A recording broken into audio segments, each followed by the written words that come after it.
History hinges on a single arrogant decision. In this timeline, Lord Voldemort does not see himself in the half-blood orphan of Godric's Hollow. He sees a mirror he wishes to break. He turns his gaze instead toward the Sacred 28, choosing the Longbottoms. To Voldemort, Neville is not a threat to be feared. He is a trophy to be harvested, a way to prove that even the purest bloodlines bow to the dark arts. Voldemort moves through the Longbottom Hall with a clinical detachment. The iron gates do not creak, they yield. Frank Longbottom meets him at the stairs, a silhouette of doomed defiance. The duel is not a spectacle, but an execution. A flash of emerald light, and the master of the house falls. In the nursery, Alice Longbottom stands as a living monolith. She refuses his offer of mercy, a cold respect for her lineage, and chooses a different power. When the killing curse strikes her, it ignites an ancient sacrificial resonance that Voldemort has always dismissed as a fairy tale. The light erupts a second time, but it finds no purchase in the child. It rebounds, tearing Voldemort's fractured soul from his vessel. The Dark Lord is reduced to a screaming vapour, leaving behind a boy with a lightning bolt scar and a legacy built on ash. While the world exhales, the night is far from over.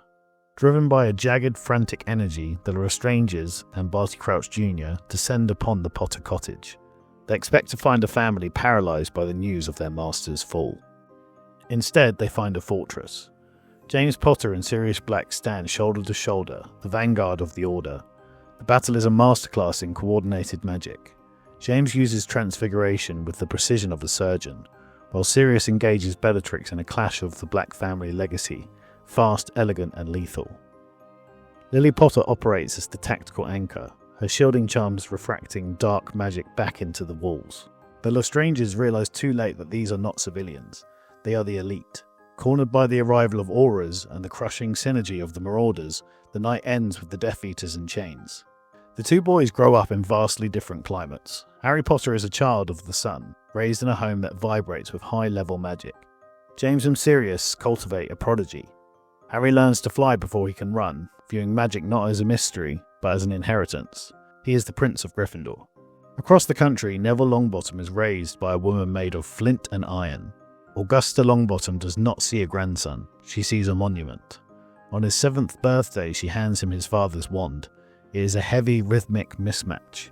Every time it sparks and dies in his hand, the silence in the room grows heavier. Neville is being crushed by the weight of a dead man's ghost. In year 1, on the platform, the contrast is a physical weight. Harry moves with an effortless grace, surrounded by a radiant circle of family. Neville stands alone, adjusted and criticised by Augusta, looking less like a saviour and more like a prisoner. They meet in a shared compartment. Harry's charisma is a silent blade. He performs complex charms with a casual flick of his wrist. When Neville tries to replicate them with his father's wand, he produces only grey smoke. Harry offers a pitying smile, the ultimate insult. The foundation is poured. Harry is the talent, Neville is the title. The sorting is a study in divided destinies. Harry joins Gryffindor like a king returning to his throne. Neville is called to a hall that has gone cold. When the hat finally shouts Gryffindor, there is no roar of approval, only a polite nod from the students. Neville feels like an imposter placed in the wrong house by a magical error. Potions class becomes their anvil. Snape ignores the hero in Neville to focus on the clumsy insult of his brewing. But his true vitriol is reserved for Harry. In every perfect potion, Snape sees James Potter's arrogance looking back at him. The two boys find themselves bound together in the misery of endless detentions. One evening, Snape keeps them scrubbing cauldrons until the candles are nothing but stubs. He dismisses them with a cold sneer, knowing the hour is late, that any prefect or teacher in the halls will cost them 50 points. It is a trap of petty cruelty. One night, while evading Filch under Harry's invisibility cloak, they stumble upon the Mirror of Erised. Neville looks first. He sees a life where he didn't have to survive, his parents standing behind him, their hands firm on his shoulders. He sees a boy who is loved, not a boy who is the plan. But when Harry pushes forward, the mirror reveals a darker hunger. He does not see his parents, he sees himself standing alone, radiating an absolute unshakable calm. He is the most powerful wizard in existence, beyond the reach of any threat or rival. Harry realizes he doesn't want the fame Neville hates. He wants the power that makes fame irrelevant. The year culminates in a descent into the dark. Beneath the school, the tasks are designed to test a hero, but they find only two boys at odds with their own legends. Harry's natural talent carries them alone. He navigates the flying keys with the predatory instinct of a seeker and solves the logic puzzles with a cold, analytical brilliance. He treats the life-threatening traps like a high-stakes chess match, his confidence swelling with every obstacle. Behind him, Neville follows like a shadow, clutching his father's heavy, unresponsive wand, feeling less like the boy who lived and more like a spectator to Harry's greatness. In the final chamber, they face Quirrell. The duel is lopsided. Harry fights with a fluidity that far exceeds a first year, his spells sharp and his movement surgical. But Quirrell, fueled by the jagged fragment of Voldemort's soul, is an immovable wall. Harry is thrown back, his red oak wand skittering across the stone floor. He is a prodigy who has finally reached the limit of his skill.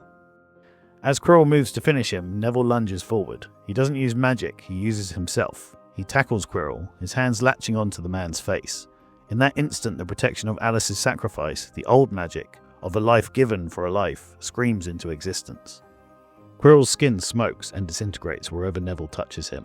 It is a raw, terrifying power that requires no wand and no training. Neville collapses as the stone falls from his pocket. Harry stands in the wreckage, watching the ash of their teacher settle on the floor. He has seen the unearned power of the Chosen One in action. A boy who can barely cast a spell, destroying a dark wizard simply by existing. As the year ends, their friendship is sealed, but so is Harry's resolve. He will never be that vulnerable again. In Year 2, the atmosphere in the Great Hall is suffocating, lit by the harsh, artificial glow of the dueling platform. Professor Snape moves with predatory intent, his eyes lingering on Neville before he calls Draco Malfoy forward. He pairs them with a thin, cruel smile, knowing exactly what kind of friction he is creating. Draco stands across from Neville, his face a mask of pure arrogance. With a practiced flourish, he conjures a massive black serpent that hits the floor with a heavy thud. It coils, bearing fangs at a terrified Hufflepuff nearby. Neville doesn't run, he doesn't even raise his wand. As the snake lunges, a low, guttural hiss escapes his throat. A sibilant sound that feels ancient and wrong. He speaks to the serpent in the language of the Dark Lord. The hall falls into a silence so profound it feels like a physical weight. Harry stands at the edge of the stage, his hand twitching towards his wand, watching the terrified faces of his peers. In the weeks of isolation that follow, Neville finds a small black diary. It possesses a magnetic pull he cannot resist. In the quiet of the Gryffindor dormitory, he pours his insecurities into its pages. The wand that hates him, the grandmother who expects a god, and the friend who is better at everything. The diary doesn't just listen, it feeds. It whispers back through the ink, validating Neville's fear that he is a fraud. It promises him a strength that doesn't require a wand. Harry, meanwhile, is trapped in the role of the bodyguard. Dumbledore and the staff task him with staying by Neville's side. Believing Harry's talent can shield the boy from the school's hostility, Harry feels the weight of the task like a chain. He is the one who notices the shadows under Neville's eyes, and the way he clutches the black book like a lifeline. He sees the school turning into a cage for his friend, and begins to resent the duty of protecting a chosen one who seems to be unravelling. The breaking point arrives with a message written in blood. Her skeleton will lie in the chamber forever. Ginny Weasley is gone. Harry does not wait for the teachers. He moves with the silent efficiency of a hunter, shaking Neville awake. There is no hesitation in Harry's eyes, only a cold, decisive clarity. They descend into the bowels of the school, Harry leading the way with a steady, brilliant light at the tip of his wand. They find the chamber, a cavernous hall of emerald shadows and towering stone serpents. When the basilisk emerges, Harry's skill is put to its ultimate test.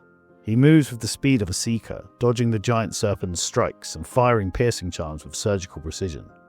But the beast is a relic of ancient magic.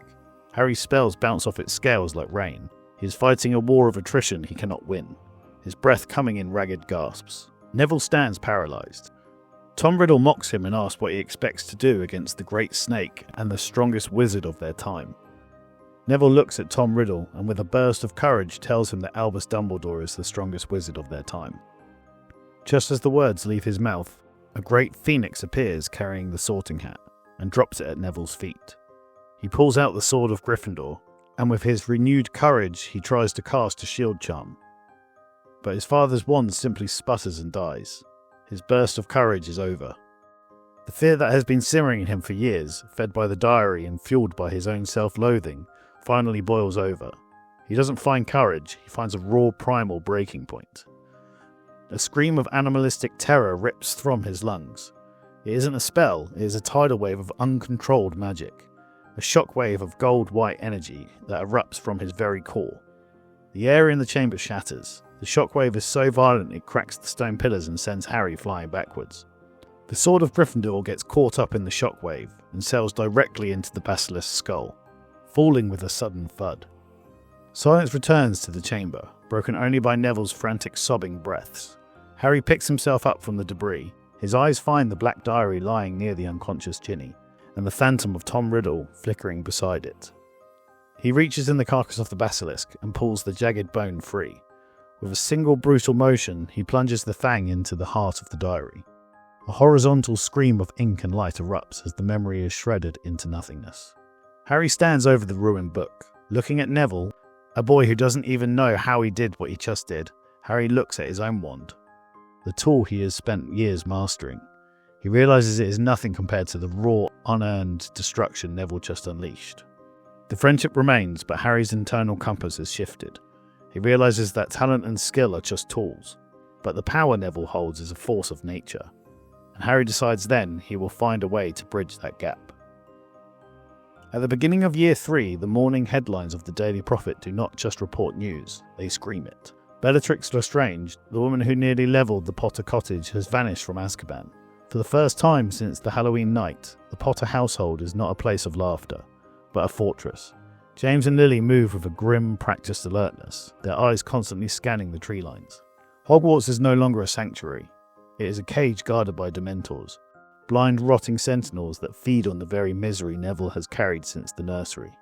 While the other students shiver in their presence, Neville is paralysed. He doesn't just feel the cold, he hears his mother's final scream echoing in the frost of his own mind. Harry stands beside him, his wand sparkling with a protective light, but even his confidence is shaken. He grew up hearing the stories of the Lestrange's defeat, but seeing the fear in his parents' eyes has made the legend real. Harry decides the boys need a teacher, and they turn to Sirius Black. The atmosphere inside the back room of the Three Broomsticks is focused and sharp. Sirius Black moves with the restless kinetic energy of a man who lives for the hunt. He isn't a ghost of the past, he is a veteran in his prime, a mentor who treats Harry and Neville as recruits rather than children. Harry excels in these secret sessions. He absorbs complex defensive hexes with a frightening fluidity, his red oak wand flashing like lightning. Sirius watches with a grin of pride, seeing the best of James and Lily reflected in every perfect cast. Neville, however, remains a study in frustration. Every time he attempts the same spells, his father's wand vibrates with a dull, heavy resistance. It is like trying to weave silk while wearing iron gauntlets. Harry watches with a mix of pity and growing impatience, while Neville's face burns with the shame of being the hero who cannot perform the basics. After a grueling session, Sirius pulls Neville aside. The room is quiet, heavy with the scent of old parchment. Sirius looks at the wand of Frank Longbottom and speaks with the hard-earned wisdom of a man who spent his youth tearing down his own family's expectations. He tells Neville that magic is a resonance of the soul, and that Frank's wand is stubbornly waiting for a master who is no longer there. He explains that Neville is not failing the wand is failing him. It is a revelation that shatters Neville's world. For the first time, he is told that he does not have to be a monument to a dead man. He is allowed to be himself. At the end of the year, the trap is sprung in the Shrieking Shack. Bellatrix Lestrange emerges from the shadows, her presence a jagged wound in the air. She is gaunt and wild-eyed, her features twisted by years of rotting in Azkaban. She fixes her gaze on Neville with a manic, wet hunger.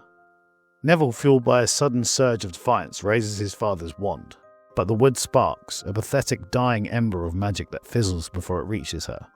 Bellatrix lets out a high, shrieking laugh. With a casual flick of her wrist, she disarms him, sending Frank's wand clattering into the dust.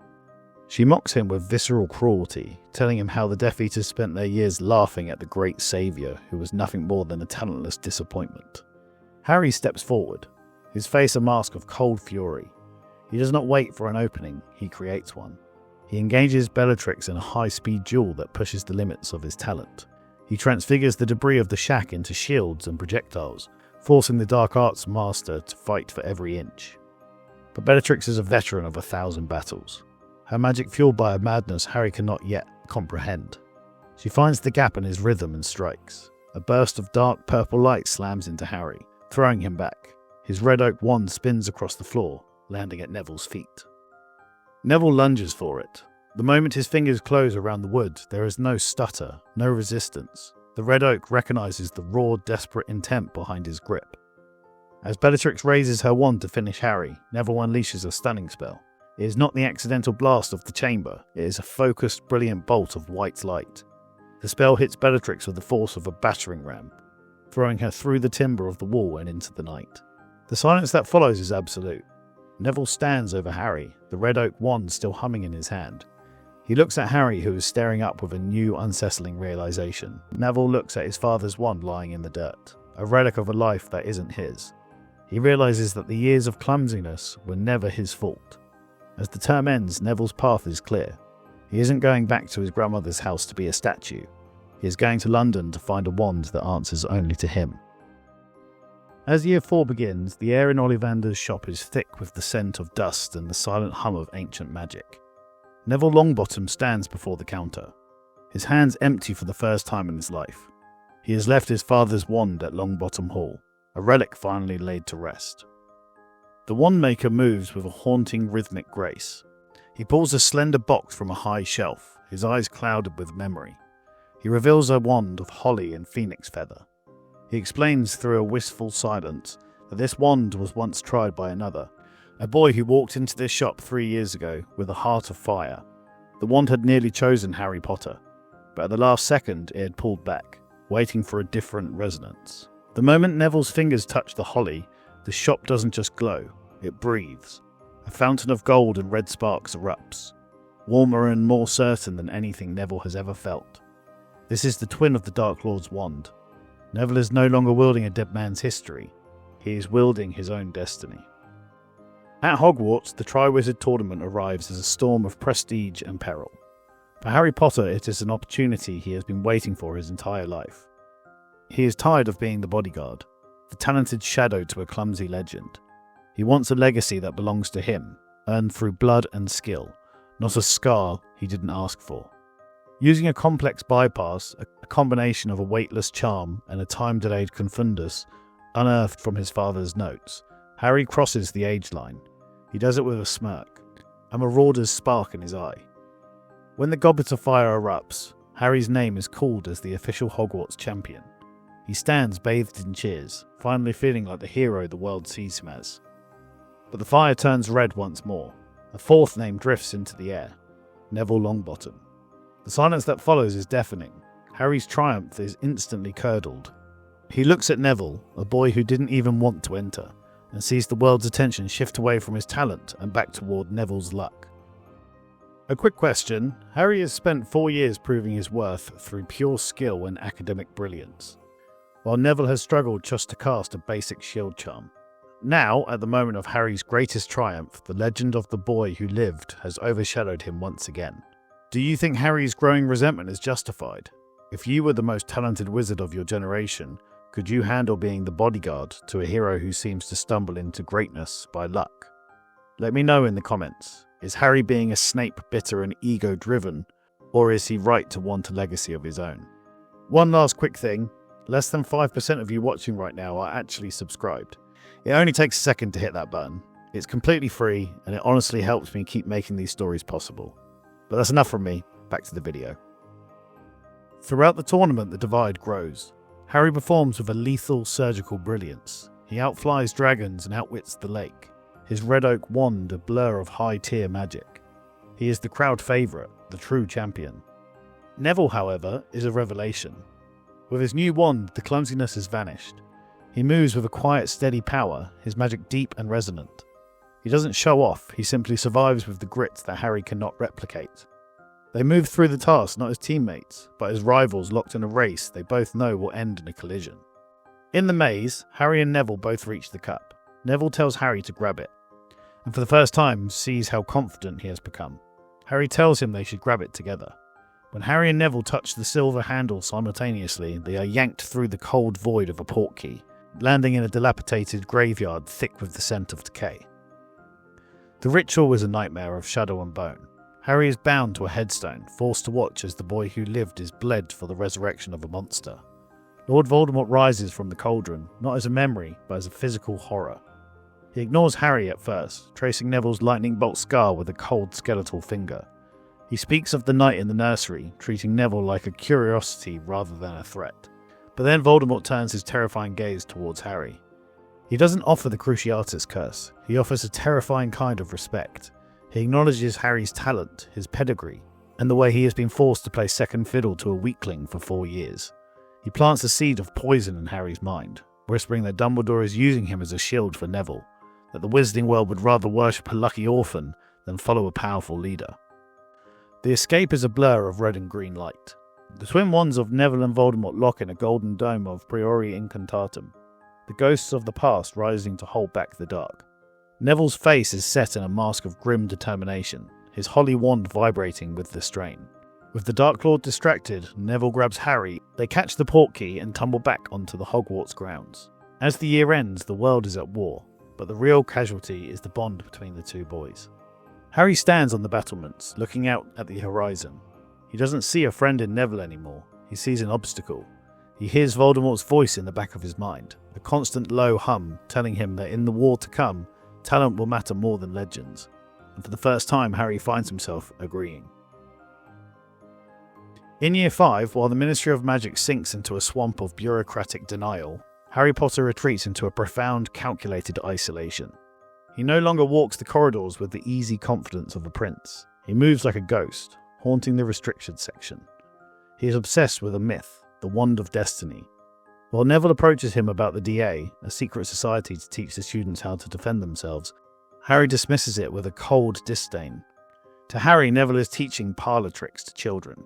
He views the shield charms and stunning spells of the DA as pedestrian, a waste of time for somebody who's already practicing grey magic spells that exists in the blurred lines between protection and destruction.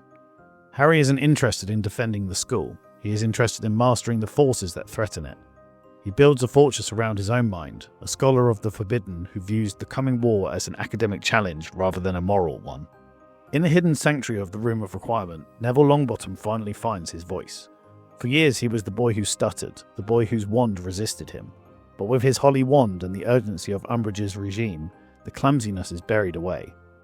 Neville doesn't just teach spells, he galvanizes a movement. He discovers that he has an innate rhythmic authority, a way of speaking that makes the youngest Hufflepuff feel like a soldier.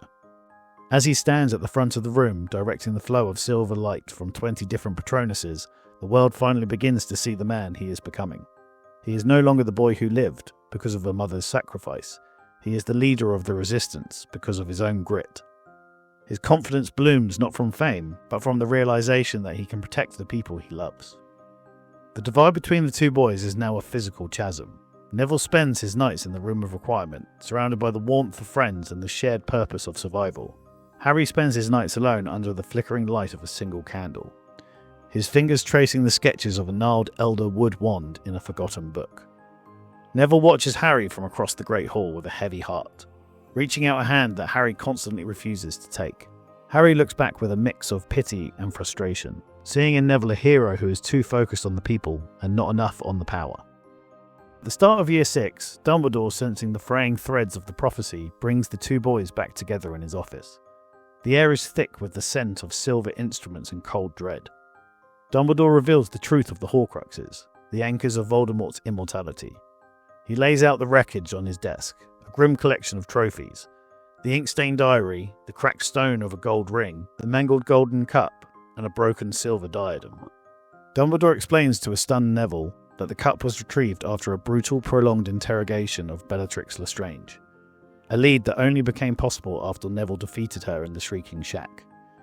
He then indicates the diadem, mentioning that after the cup it became clear Voldemort intended to taint the heirlooms of every founder.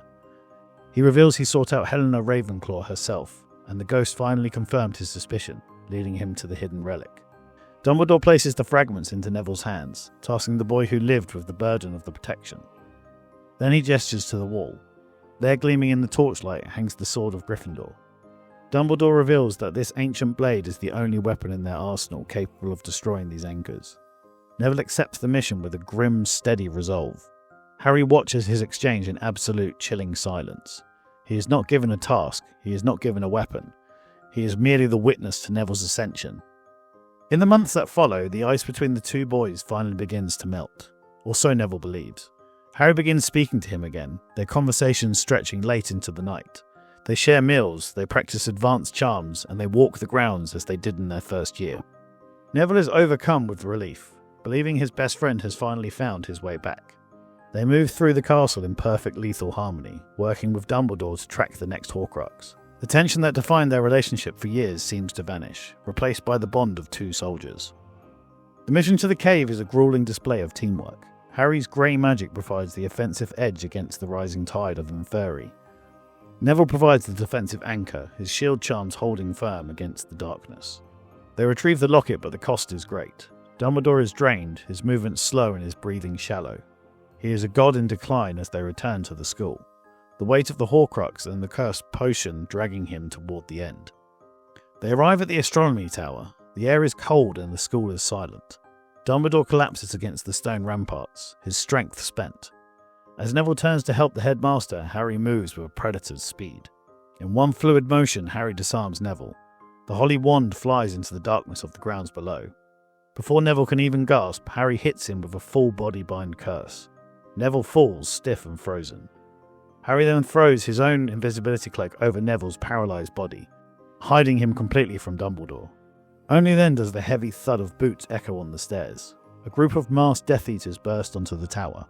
They find Harry Potter standing over a dying Albus Dumbledore. Harry does not hesitate. He does not look for another way. He raises his wand, his face a mask of cold clarity. He casts the killing curse. The green light illuminates the tower, and Albus Dumbledore is thrown backward, falling from the battlements like a broken bird. Harry walks to the edge of the tower. He ignores the Death Eaters. He reaches down and picks up the Elder Wand from the stone floor. As his fingers close around the wood, the power he has sought for years finally rushes through him. He looks at the empty space where he knows Neville is hidden, frozen, invisible, and utterly betrayed. Without a word, Harry turns and leaves with the Death Eaters, stepping into the darkness as the master of the Wand of Destiny. As Year 7 begins, after Harry's betrayal and discovering the locket was a fake, he descends into a spiral of self-loathing and insecurity. Neville Longbottom remains at his lowest point, hiding in the shadows of a world that has branded him a failure. But a spark of defiance returns when he sees a photograph in the Daily Prophet. Dolores Umbridge, wearing a golden locket with a familiar heavy glint. Using the invisibility cloak Harry left draped over his frozen body a year ago, Neville becomes a ghost. He stalks the rain-slicked streets of London, waiting for the moment Umbridge begins her commute. Moving with a silent, desperate precision, he snatches the Horcrux from her neck before she even feels the chill in the air. He has the soul of the Dark Lord, but he lacks the means to destroy it. He knows there is only one place left to go. Neville sneaks back into Hogwarts, a castle now draped in the oppressive banners of the new regime. He reaches the headmaster's office, finding the room silent save for the soft snoring of Dumbledore's portrait. Behind the frame, he finds the sword of Gryffindor. He notices a new addition to the hilt, a blue ruby that glows with a faint swirling internal light. Without stopping to question it, he draws the blade and strikes the locket. The Horcrux dies with a metallic scream, leaving Neville standing in the wreckage. Then a voice cuts through the silence. Harry Potter stands in the doorway. Neville's gaze falls instantly to Harry's hand. He is holding Albus Dumbledore's wand, the jagged Elder Wand that once represented the school's protection. To Neville, it is the ultimate insult. It is not enough that Harry took the old man's life. He is now flaunting the weapon of the man he murdered. Neville doesn't wait for an explanation. He lets out a primal cry of rage and fires a barrage of curses. He unleashes spell after spell, red, blue, and white flashes of light that reflect off the silver instruments in the room. Harry does not retaliate. He moves with a terrifying unnatural speed, his wand creating a blur of silver shields that absorb Neville's attacks effortlessly.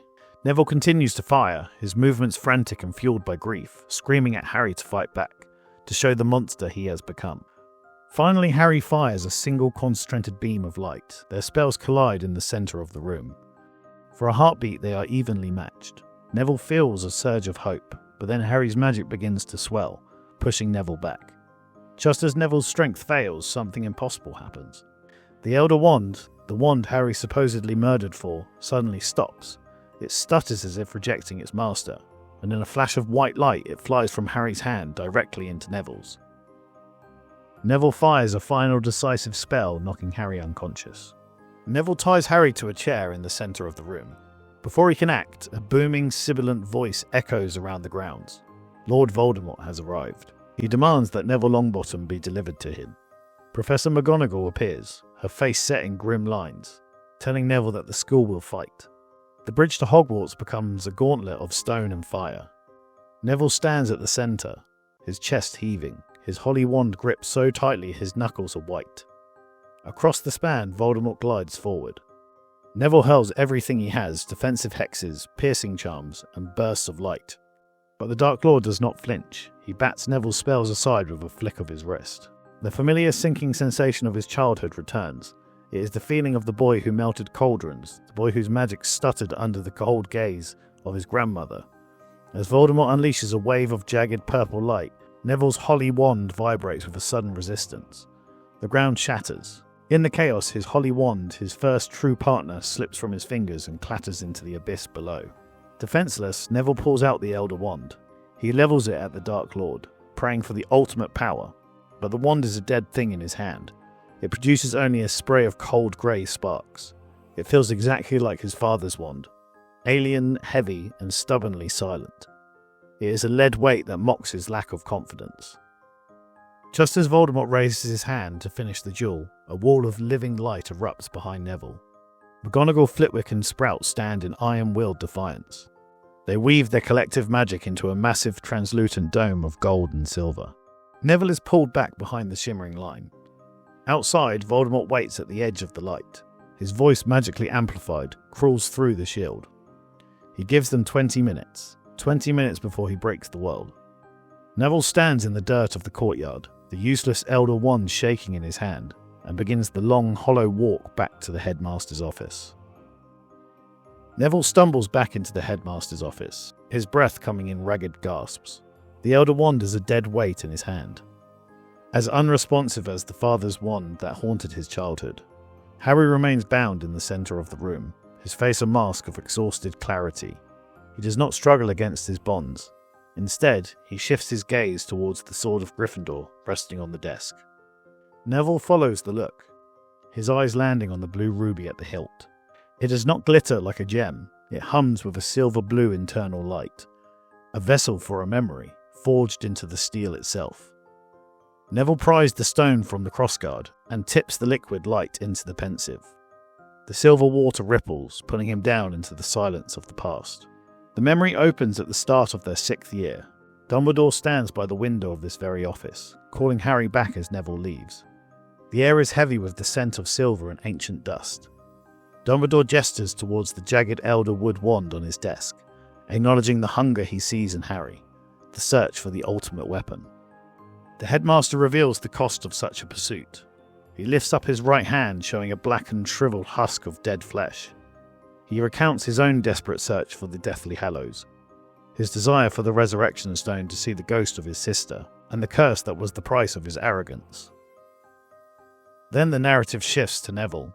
Dumbledore explains the dark truth of the night in the nursery, that when the curse rebounded, it didn't just break Voldemort, it left a fragment of the Dark Lord's soul tethered to Neville himself. To destroy Voldemort, the boy who lived must also die.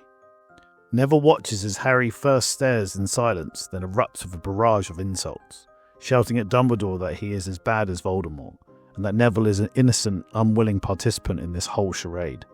Dumbledore outlines a desperate final gamble for Neville's survival. He explains that if the 3 Hallows are united, the stone hidden in the ring, the cloak in Harry's possession, and the wand on the desk, Neville might survive the killing blow. He presents Harry with a choice, to pursue his own dream of power, or to surrender his future to save his friend. Harry takes one look at Dumbledore and agrees. Dumbledore then details the final stage of the deception. He instructs Harry to stay close to the Death Eaters, to kill him on the Astronomy Tower, and to take the Elder Wand by force. It is a pact of shadow. Harry must become a murderer and a traitor, so that in the final hour Neville can disarm him and claim the true mastery of the Wand of Destiny. Harry accepts the burden of the villain, ensuring that Neville's sacrifice will not be final. Neville pulls his face from the silver waters, the world tilting as the mask of the traitor falls away. He looks at Harry, still bound in the room, seeing only the exhausted face of a boy who spent a year living a lie. The boy who was disowned by his parents, hated by the world, all to save him, Neville. Neville admits his failure at the gates, confessing that the wand feels as dead as his father's relic. He believes he is still the same mistake he was as a child.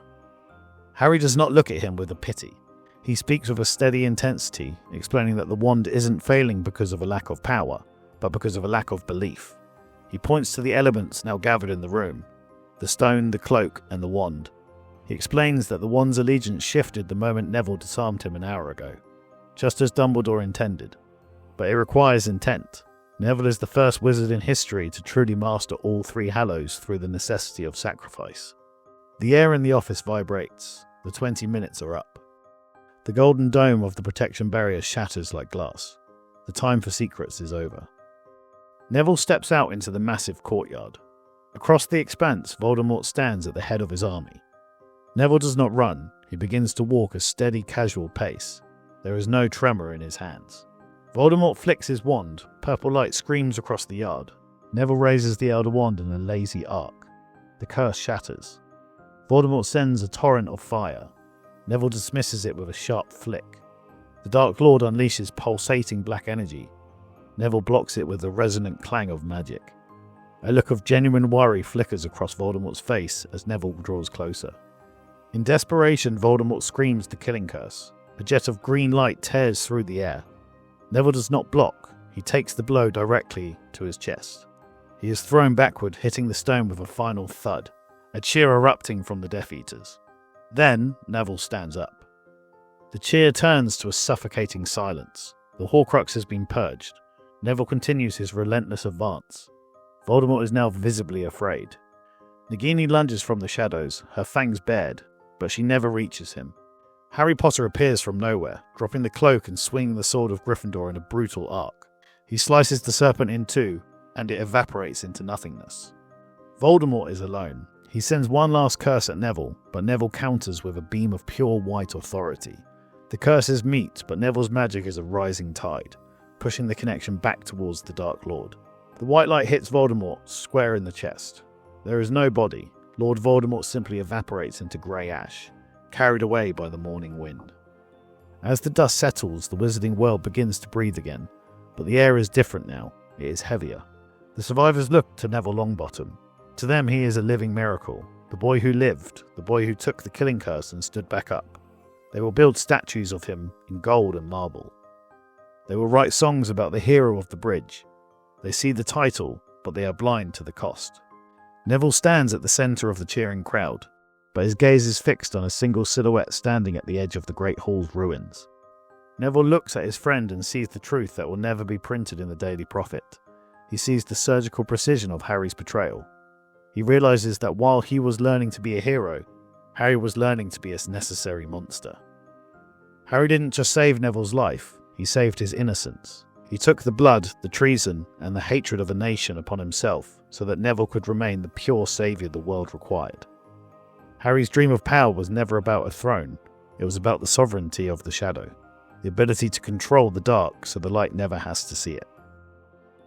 They do not walk as the boys who met on the train, nor as the rivals who fought in the office. They walk as the twin architects of a new era. And so the story of the boy who lived ends not with a single hero, but with a partnership built on a mountain of secrets. If you have enjoyed this video, please remember to drop a like and subscribe. As I said before, it really helps the channel. If you have watched this far, I thank you from the bottom of my heart. Thanks for watching. See you in the next one.